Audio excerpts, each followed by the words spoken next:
وی د حسین رضی الله تعالی عنہ سر دومره په بې دردۍ دوی شهید کړی و چې هغه سر یې ورله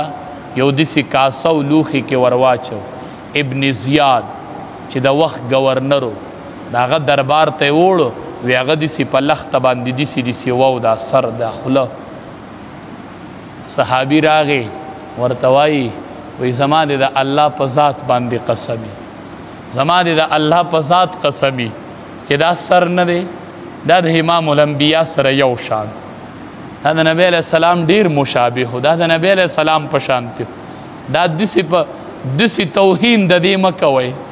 د دې دسی زلالت مکوئ چې تاسو یې دسی وخی هغه سر به ولې دسی وو وی دا د امام الانبیا سره ډیر مشابه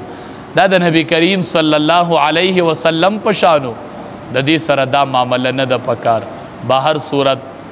بیا رب العالمین دا غینه انتقام اغسته دی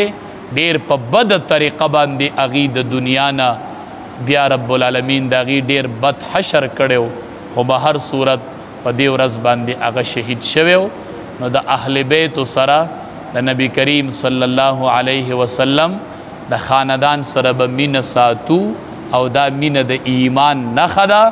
او الله دې زمونږ د اهل بیت سره مینه او محبت دا نصیب کی. دا د امام الانبیا په مونږ باندې یو حق دی چې دا هغه د خاندان او د اهل بیت سره به مینه ساتو. رب العالمین دې عمل کولو توفیق